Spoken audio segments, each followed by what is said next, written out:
this. Oh, I'm sorry. Were you trying to start the show? Hello, everyone. This is a special episode of the Three-Body Problem that we've renamed Between Two Problems. Right between. We are live here at the Ekoparty conference here in Miami, where Juanito, my co-host, did the keynote presentation this morning. We are joined by Gabe Bernadett-Shapiro from SentinelLabs, SentinelLabs, who's come on to talk a little bit about some of the workflows they're happening with. But let me start with Juanito. Give me a quick synopsis of the keynote. What was the big picture message you wanted to leave with these folks?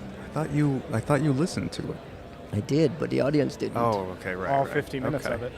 Well, I'm pretty sure I spoke for an hour and 15 minutes or so. I was scheduled to speak for 50 minutes. So in true Ekoparty fashion, they were incredibly accommodating and lax and chill the way that they were with us in Argentina.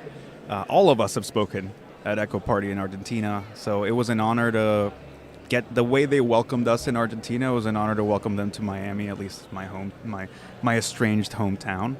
The talk, I mean, you both saw it, right? So I could use some feedback because I've just been like running in it, but it was basically an attempt to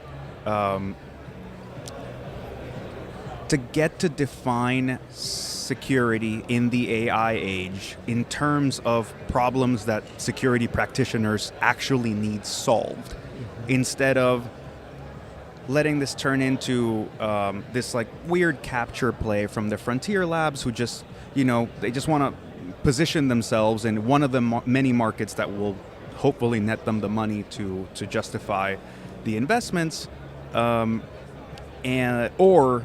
the existing product categories for which we're not seeing any meaningful redefinition. All we're seeing is, the product from yesterday plus AI.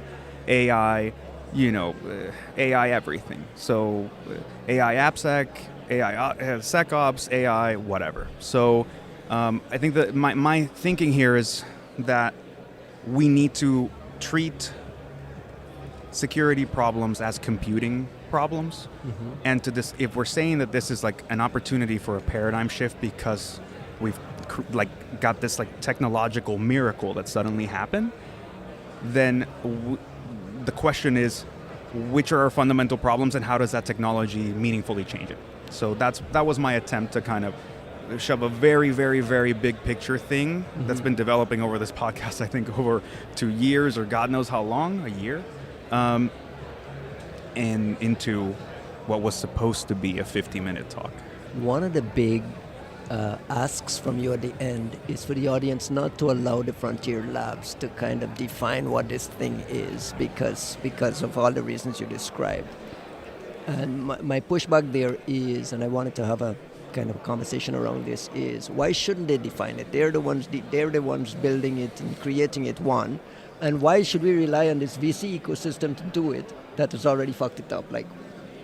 So there's two important questions in there, right? And I think they both kind of merit their own answer.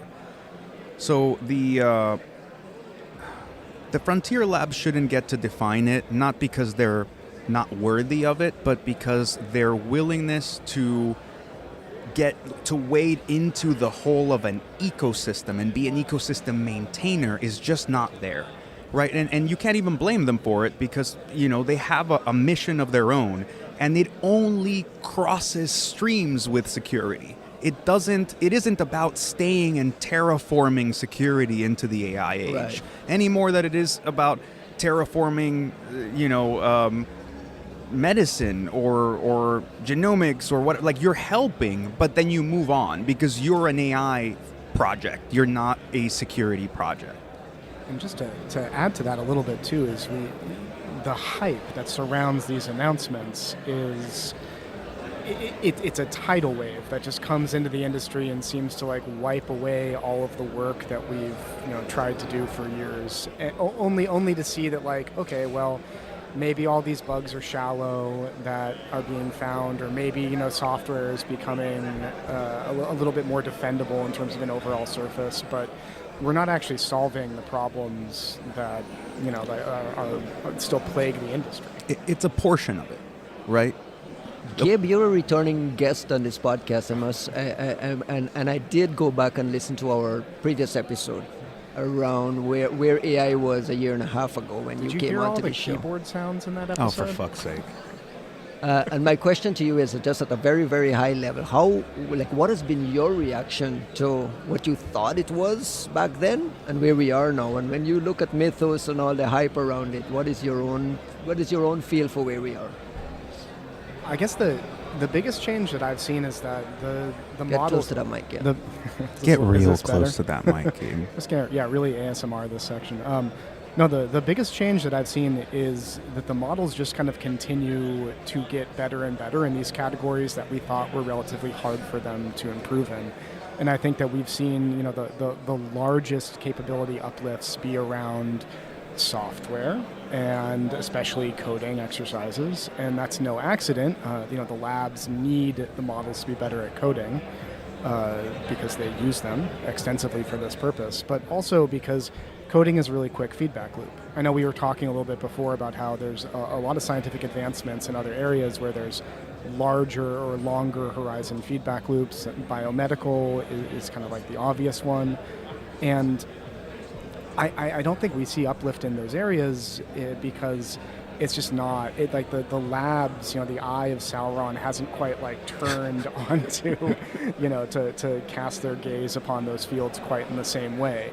Possibly because the feedback loops aren't fast enough and they can't claim to have these massive improvements, and they're going to keep chasing where they see the massive improvement to be because they need the hype, because they need the investment, because that cycle is self-perpetuating and it helps them succeed in their mission.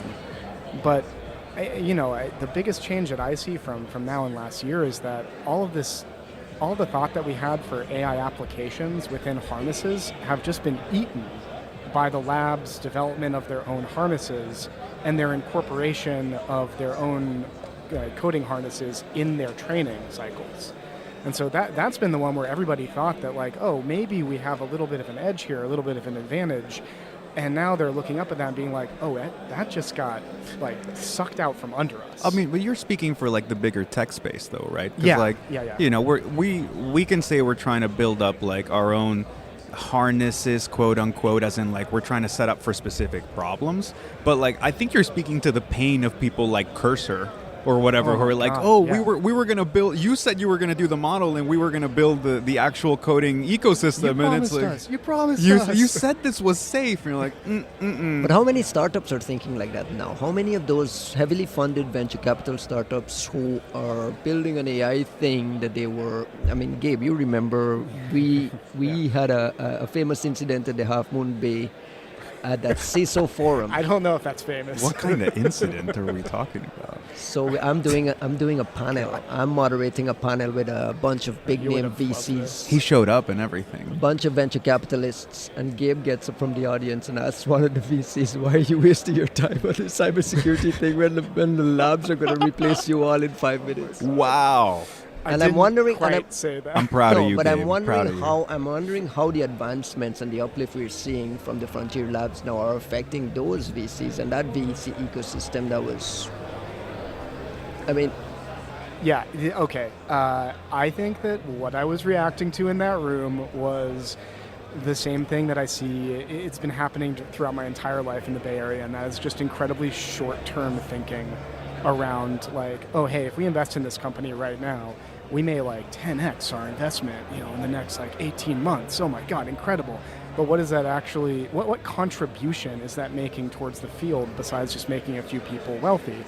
And, when somebody says, oh, I'm gonna come in and fund these startups and we have this great portfolio, and then, you look at what's in the portfolio and you're like, none of this is defensible.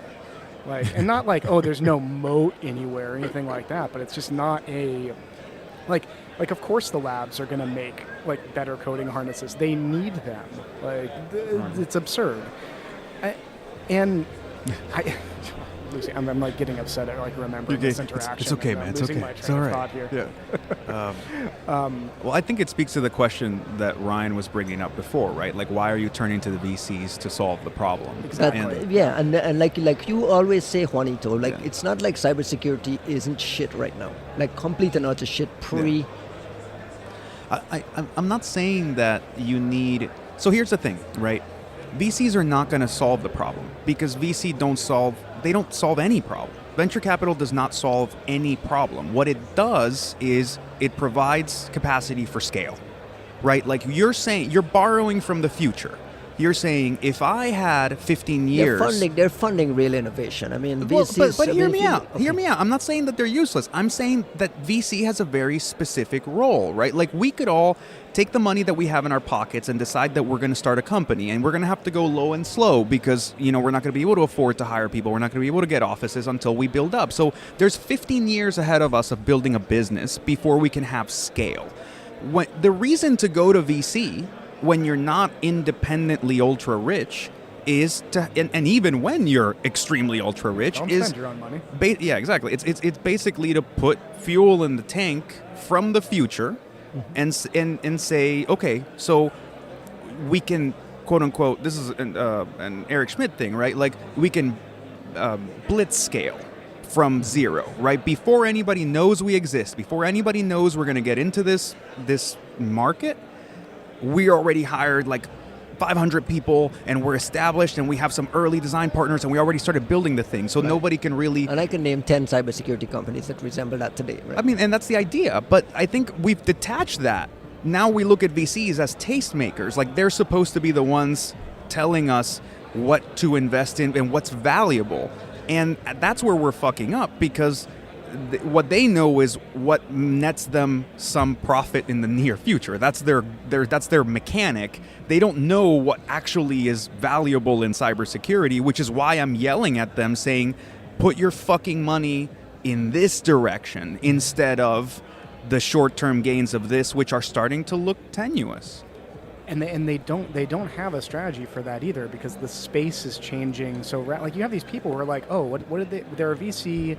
They spent the last 10 years in sales across a bunch of different companies, and then they're like, oh, I think the market is moving in this direction, but they're not talking to people who are doing cutting edge research. They're looking at what's sellable. Mm-hmm. This is a part of your talk that I thought was probably like one of the more salient points that at least spoke to me was you were talking about the actual like economic stability of the market and what the forces are.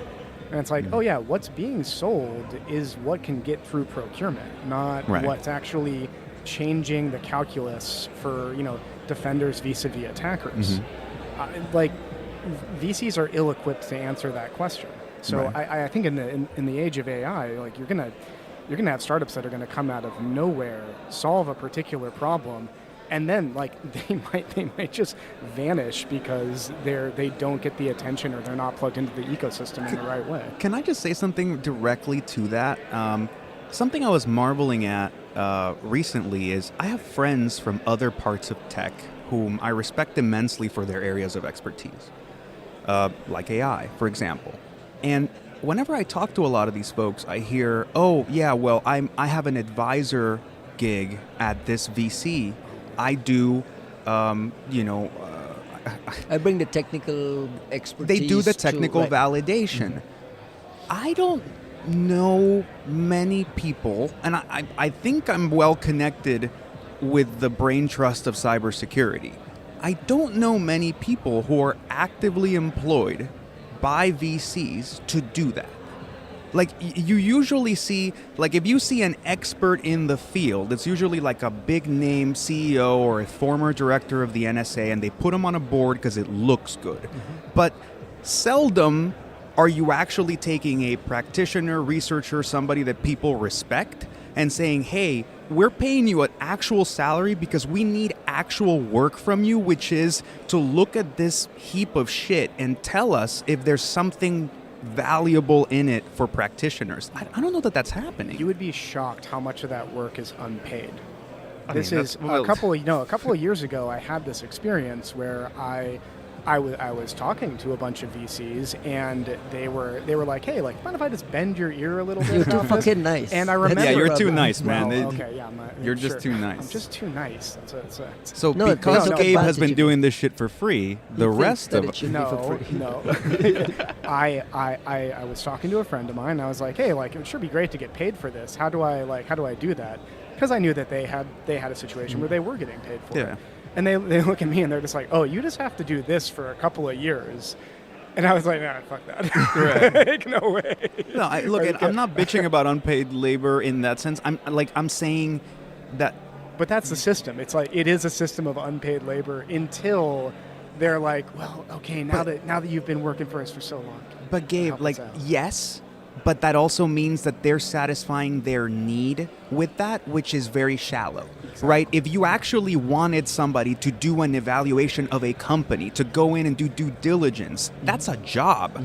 That, like, nobody's going to confuse free work with, like, hey, come sit with the founders, come look at their tech stack, come do this. Like, what's the functionality? That's a job. Yeah, some of the VCs get it. Our friend Chris Neckar is but, I mean- Two Bear Capital doing exactly this. Right, They brought him in right. specifically just to be the validator, the technical validator. But for Chris what is they want. notable for that, right? Like, there's a Correct. reason he's a VC who's hanging out at LabsCon. Like, he's somebody Exactly. who's in the research circles, and you're not like, oh, why is this dude here? Like, he knows his shit.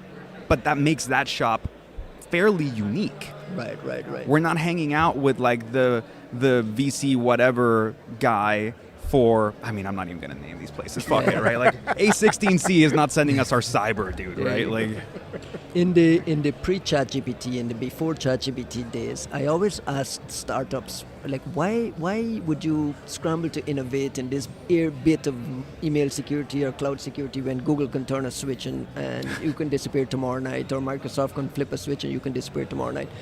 Do you guys believe that there's like an element of bottling research happening because folks are scared to? Why do I go innovate here when Dave Vitale can flip a script and turn that on tomorrow? Is that a real thing, or do you think I'm more? The push-pull between people who are willing to do free evaluations for these companies just to get exposure, just to get access, just to get like some sort of recognition that could help them in their career or help them, land a job at one of these AI research labs. They're competitive for the free labor aspect of just doing an eval. That might prove that a certain product category is going to be valuable for these AI labs. And so you have researchers that are doing actual work, unpaid, but just in the pursuit of recognition. And that is a bad place to be for the industry, because like you said, the AI research lab might just decide, oh, that's profitable? Great, we'll dedicate a team to it. Thank you so much for proving that for us. And Juan, on the podcast, you've said you don't think this is an issue because the TAM for cybersecurity itself might be big, but the TAM for some of these smaller unique use cases doesn't even appear on their balance oh sheet. no, I'm not saying that it isn't an issue. I'm saying it is an issue. It's a worse issue than what we're describing, because when we talk about it this way, it sounds like sour grapes about how, like, oh, people should get paid for their labor, and everyone's like, yes, of course. But that's really not my point. My point is actually that giving them this this tacit success, where you say, oh my God, yes, they're so amazing that they have replaced this entire, ecosystem's worth of solutions, when in fact, what they've shown is that there's a technical capability that greatly enhances a problem or a solution in this area. They're not sitting around productizing it or specifically selling it or maintaining it or supporting it, or, they're not going to... Anthropic is not suddenly going to stop their race to AGI to become like the company that distributes patches to enterprises. They're not going to become the ones that sit around, evaluating whether firmware vendors are actually like improving their security. That's what an ecosystem does. So when you look at that and say, oh my God, this intellectual property moat of domain expertise that was not really getting paid that well in the first place has now been rendered valueless because you can issue a query to this AI model and it'll give you the answer. It's a fundamental misunderstanding of the actual value and the actual moat of what security companies do, which is like the fucking dredge work of making this shit work and bridging things that people don't understand. And then, like, how do you manage these 50,000 endpoints, not the theoretical universe of endpoints? How do you fix this shit where the email suddenly stopped working because some port got blocked? That's not going to get solved by AI. It will get improved as a capability. It will get easier. It might get cheaper, but it's not solved by it. What is the best category? This is probably like bug bounty right now, which is That shit's done. yeah, like that's yeah, what. but it's existential for a bunch of categories, including like pen testing, Yeah. bug bounties. You're not gonna get me being very sympathetic on the bug bounty end, because I think That industry was always so weird to me. That I never understood the dynamics there. I It's been have a net a, negative for our industry as I- a whole. I think As- the as bug- I think I Sorry, included go for it it. in my Yeah, Ekoparty keynote many years ago that the bug bounties. Anyway, I love no say it, because I Yeah, loved your yeah, yeah, Ekoparty keynote. no, my argument was that the bug bounties removed the element of keeping vendors responsible. Right. Because what a bug bounty program wasn't about buying vulnerabilities or buying exploits. It was about quieting this quote-unquote irresponsible disclosure that was happening over here. And it shifted the powers back into the hands of the vendors, who had people sign these ridiculous NDAs and they couldn't talk about things that people were refusing to patch. And so I have a whole thing about the death of that industry that I'm pretty happy about. The bug bounty programs essentially removed one of the feedback mechanisms. One of the few. The key one. One of the for code. Yes, the key one for code. In a way that, like, it made it okay to muzzle. You know, you just sign an NDA, no expectations whatsoever, for maybe a payout, which is a paltry amount of fucking money when you consider that you're basically like helping people do QA from the outside with no source code, right? Like, And think it's about ridiculous. Think about how AI has changed that too, because now you're saying like, wait a second, you couldn't even bother to have a AI agent check your own work before you published it. So now you're like, is this really my fault for releasing this? Because you obviously didn't check. You didn't do due diligence here. Well, let me give you a different take on that. Not to come out in defense of vendors, right? I know this might sound a little weird to people, but look, I'm talking to folks who are spending sizable amounts of money and a lot of human talent hours into doing the mythos thing, doing the full. We are spending hundreds of thousands of dollars on tokens doing the code auditing, including ourselves. And you go, awesome, look at all these vulns. 50,000, 60,000 vulnerabilities, 10,000, 15,000 criticals. And then, okay, great. Like, you spent it and you got this understanding you didn't have before of a technical debt you did have before, right? This known unknown, right? Don't go picking up rocks. No, like, you know? but then and that's to the point, right, of what you just said about, like, you weren't even like checking your shit. Then comes the part that nobody's talking about with this, like, wonderful mythos announcement of, oh, God has arrived, and it brings all the vulns, and you're like, that's cool. How good is it at fixing them? And you're like, oh no. It doesn't fix vulns. It doesn't fix vulns at all. But we're sure you can figure it out. Let me introduce you to some of our other models. So you just spent however many hundred thousands of dollars to find out that you are liable for fixing 50,000, 100,000 vulnerabilities. And now we invite you. But we'll never fix those vulnerabilities. But this is where I think... What do you mean? No, they have to. They have now to. they have to. No. I'm making the argument that you don't have to, that you should be... Two things. Dino Daizovi talks about this all the time. Rewriting infrastructure, setting up infrastructure where one thing doesn't touch the other, and you're able to do your compartmentalization and segmentation. The other thing is you should be using AI to find out which one of those vulnerabilities are actually reachable. Because even though it's critical, you're getting a lot of noise still. Mythos is pumping noise into you. How many of them are reachable, and how do we get to a place where our patch management systems are prioritizing things better, prioritizing by reachability? So the answer is with more tokens, and I think and that's the thing, right? So think about the coup that Anthropic So pulled we have an off. electricity problem. Yeah, and a water problem. If we just get a little more fresh water, a little more electricity, we got this one solved. No, but think about what the coup Anthropic just pulled off. Anthropic just got a number of companies, of well-resourced companies, to rush into finding out about untold thousands of vulnerabilities That were sitting there all the time. that were there already, that they just were, they kind of knew stuff is probably there, but it's a little too much time, whatever. Now, who knows if somebody would have even taken the time to find? Well, precisely to Ryan's point about reachability, right? You now have, let's say, 50,000. I need to find out which ones are actually reachable. How am I going to do that? Well, I better go burn more tokens to check that out. And then for those, okay, we went from 50,000 to 25,000. And out of those, I need to figure out which ones are critical and which ones are, well, how am I going to do that? I'm going to burn more tokens. So like this is like the greatest fucking fire sale anybody's ever thought of. They literally got these people to sign themselves up to spend, millions.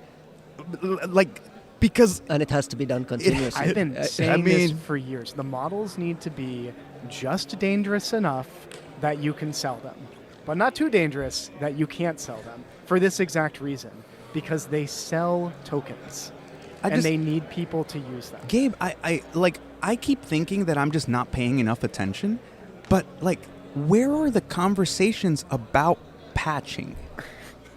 We hear about Vulns. I'm like, okay, I got it. I believe you. Nicholas Carlini came out and tell us. Everybody's been telling us. Sean Heelan told us as late as 03, which was like more than a year ago, that these things can find O-days. I believe you. Now I would like to please see the evals and discussions about what it takes to patch. And patching is two different things as well. One is the vendor pushing a patch, creating and pushing a patch. Right. The other thing is deployment. Like when you say where's the patching, you're arguing about deployment, right? Because now we're seeing Microsoft doubling their patch Tuesday output. We're seeing all these vendors doubling their patch Tuesday output. No. That isn't solving patching. No. I absolutely. And that's actually the heart of what I was saying about them not staying here, right? Like, the Frontier Labs are going to develop the coolest possible fucking tech that they can to make this problem something that you're dependent on them because they have made it so much smoother, so much cheaper, so much whatever that you couldn't do before.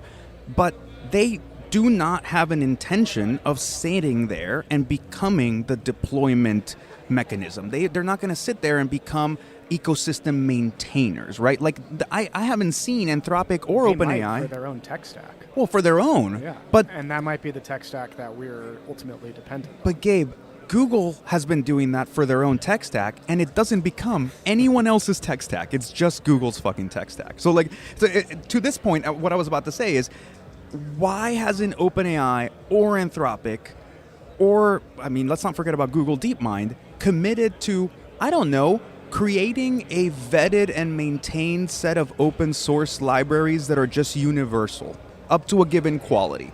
No, they won't take patches from everybody. No, they won't serve every use case. But from this point forward, if you come in our little Noah's Ark of open source, these libraries are Google standard open source libraries for functionality. We're going to maintain it. We're going to give you patches that you can at least know we're not backdoored or whatever. That's a great token problem. That would be a benefit to all mankind.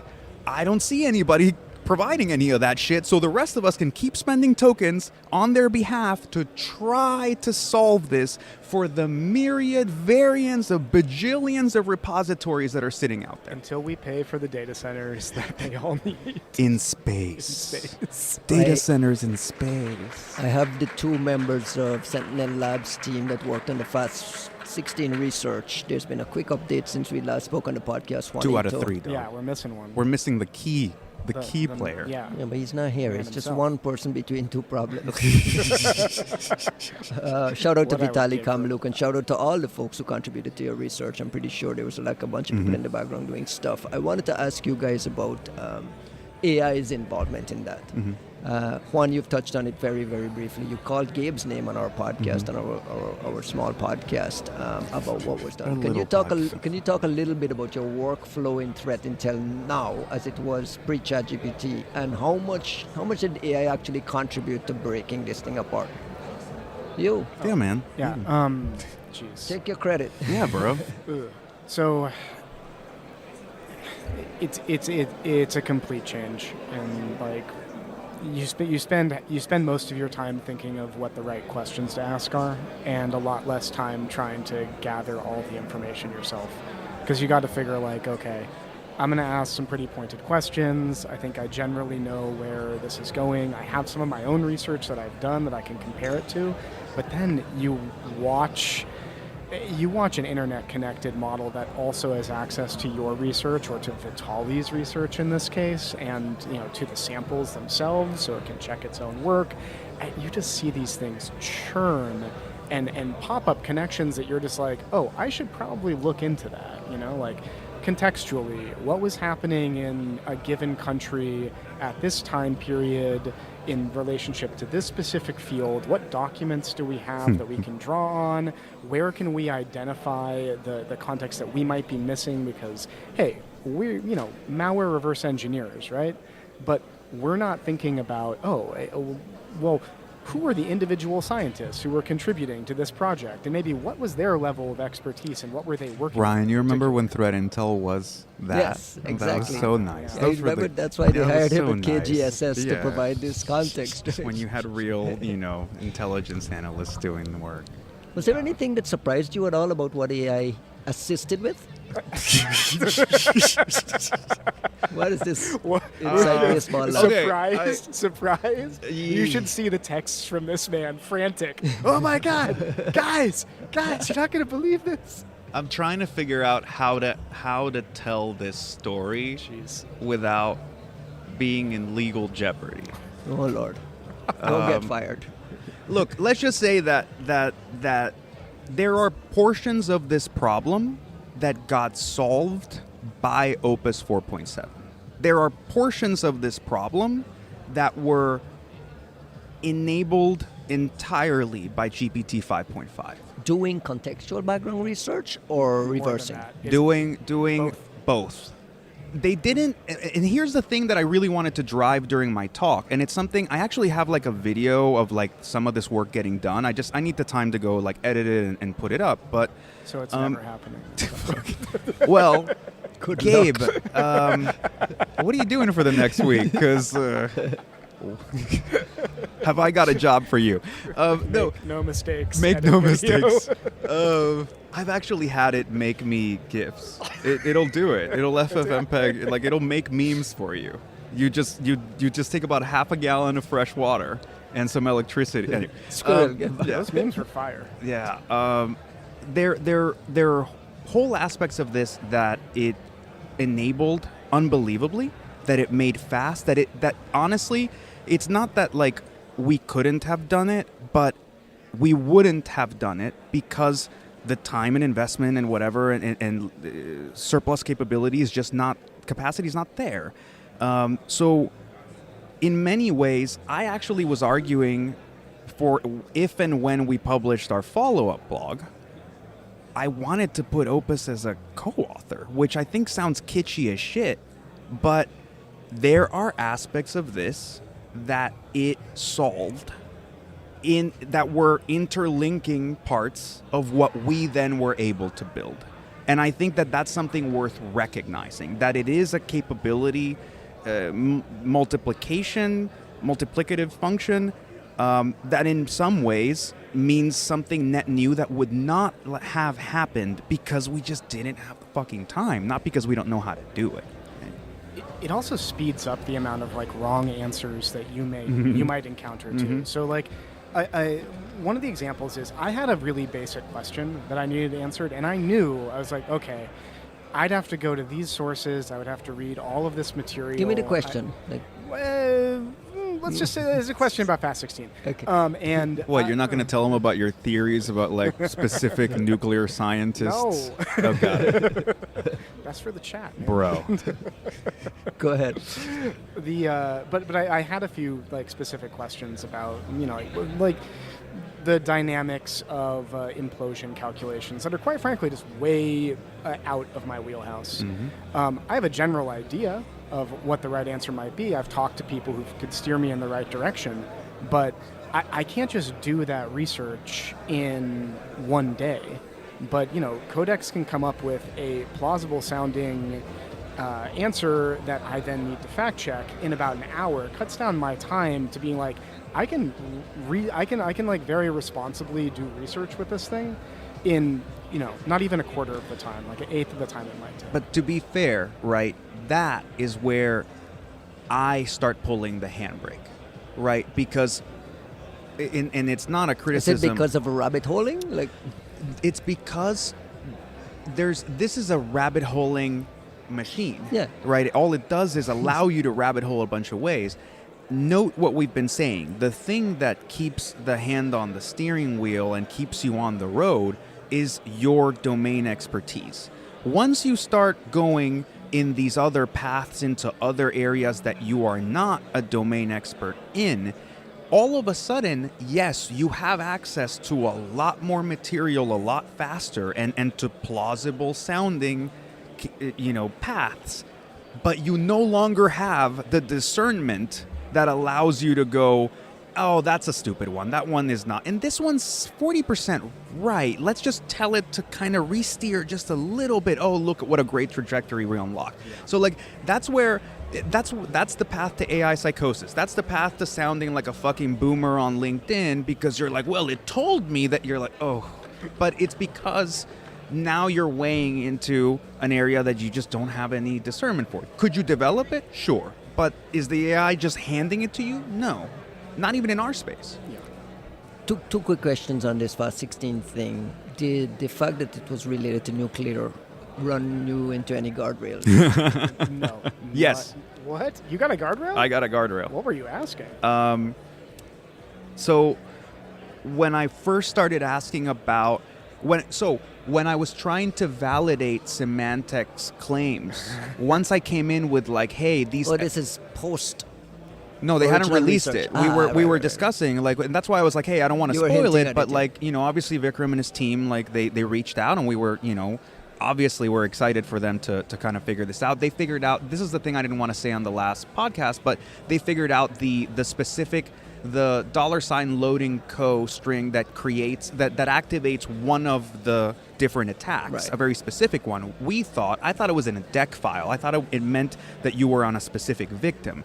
It turns out that that's in case they're using Autodyne, not LS-Dyna, which is like a different version of the software, then it does that attack.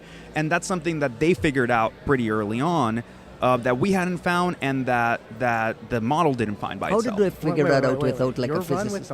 Your run with the model didn't find the loading co? No, it found the loading co. It didn't have Autodyne. It didn't know that that meant that attack was for Autodyne. So we assumed, and it plausibly fed me that it's probably a deck file. And you're like, yeah, we don't know what brings this string.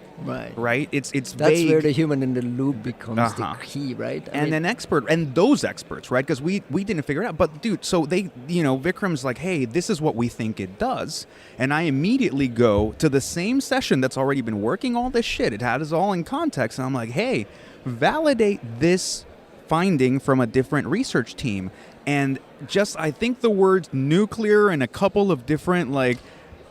Guardrail was like I fucking hit a wall like really? 1,000 miles an hour, and thankfully I could go into GPT-5.5 Cyber, right? And that one just kept working just fine. With Opus, even though I'm in the and that's the vetted one. That's ChatGPT Cyber is the vetted one. But where he's in both programs. I'm the OpenAI Frontier Risk Council. I'm like, sort of I've been helping early on with some of these things. And they've been doing great work. And I'll say it's less opaque, right? You can go and in the OpenAI model selector, you select the cyber model. And now you know that you're in the less guardrailed part. It's not unguardrailed, but less guardrailed. With Anthropic, they're very quick to validate accounts, which is awesome. But you don't have any clear setting. It's not a different model. So I started hitting fucking guardrails that I shouldn't hit. And like, I started just kind of like sending them feedback, being like, hey guys, like this is how it happened. I haven't heard anything back, but I had to go investigate and unblock the model and essentially go and, pull some trickery so that I could keep the sessions going. But I've had like 7 different guardrails, and in large part, I think it's like a long horizon context management thing. But regardless, the fucking cyber guardrails are there. Like, that wasn't about nuclear. That was just cyber. And you said you didn't run into any at all, and I'm surprised. And did that surprise you? It didn't really surprise me because the questions that I was asking were usually pretty pointed. If I know I have some spicy data that's going into the context, I want to like basically pre-run the data to be like, hey, I'm really only interested in this part of it. I'm not interested in these other parts of it. I want you just to focus here. And that does seem to nudge the model like out of the, he's trying to build a compact nuclear weapon. You know? They'll never catch you, Gabe. It is really funny to me that these models have so much context capability and so much ability to know like who their users are and what their users might be up to, and they can do all this look back. But like everybody is a potential nuclear weapons threat. The Pollyanna-esque thinking around like anyone could be a nuclear terrorist. Anyone can make these fucking super weapons that will kill all of us. Just turns on my camera and it's like, this man and his labradoodle are trying to destroy the world. Oh my god. Well, anyone can do it, Gabe. Anyone. Anyone can do it. You can build bioweapons in your house. With a cat in your If hand. you just have the knowledge. If you just ask the right questions, Gabe, you too can bring back cholera. Yeah, right? just like, Mochi hits enter on your keyboard and you're like, oh shit. In closing, and wrapping that shit up.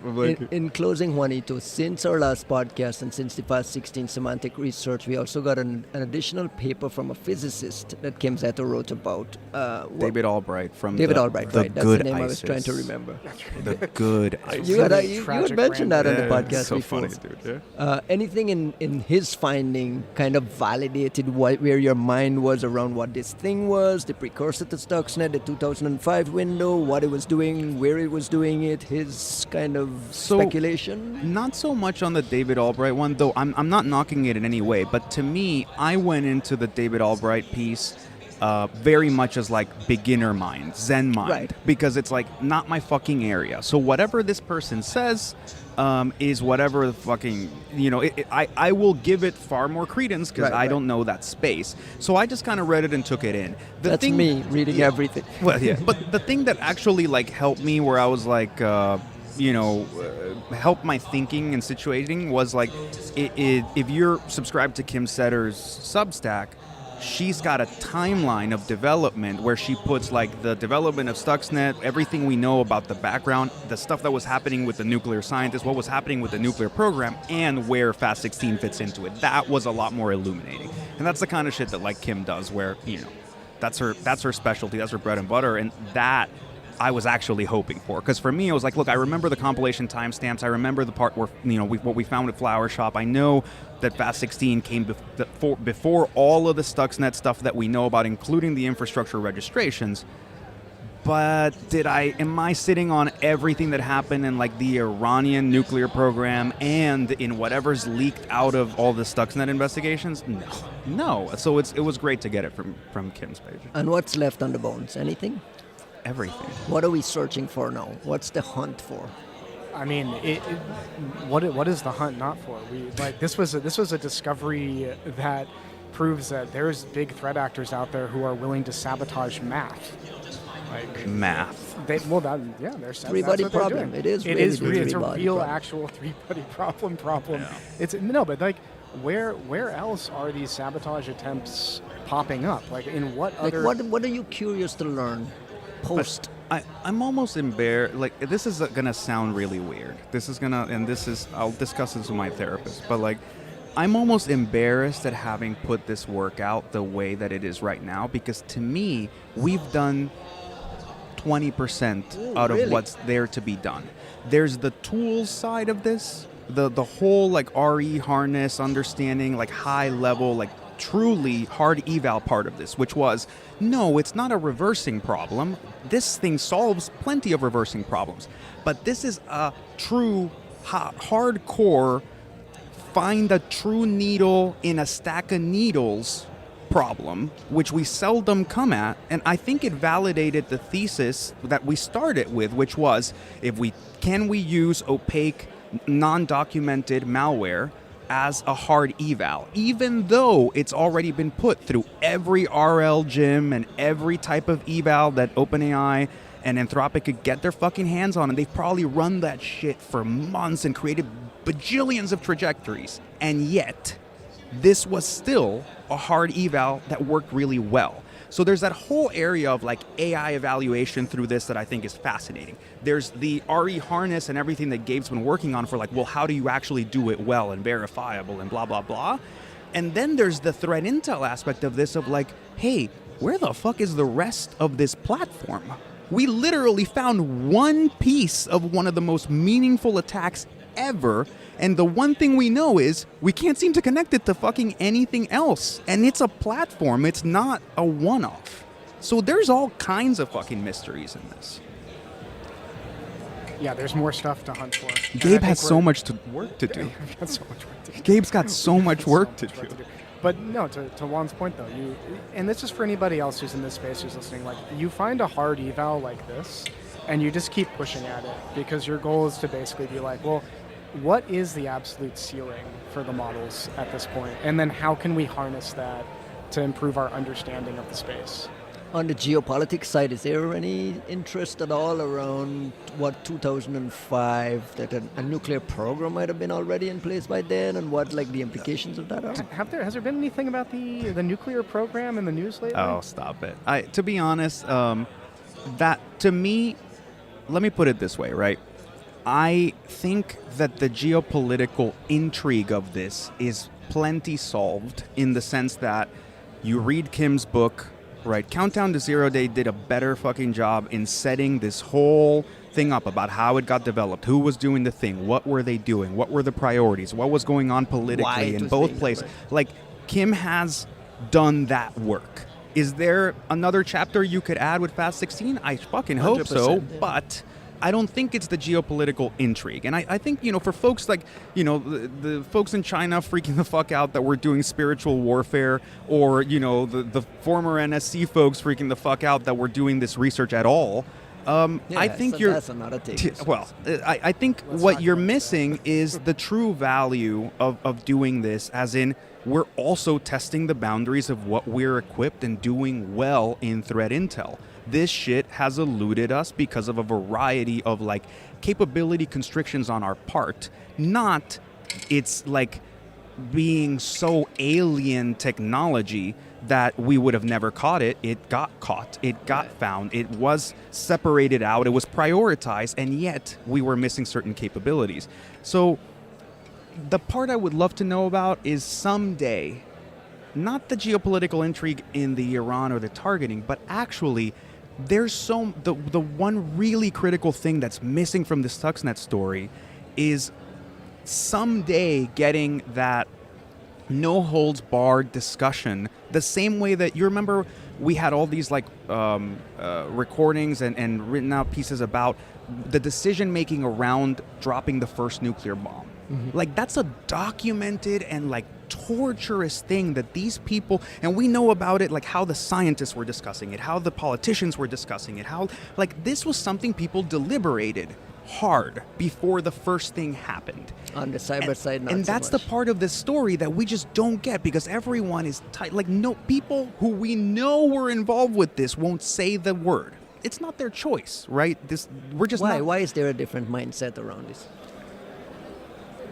I mean, It's a political third. It's an IC third rail. It's a classified program. Got it. Period. Full stop. Maybe I don't know what the times are going to be like. Maybe it'll be like 40 fucking years, and then we can talk about it. But frankly, I don't think it's just a classification. I think it's the fact that like we don't know what we want the terms to be, and we seem to be the only people that follow any fucking norms, or at least have up until this point.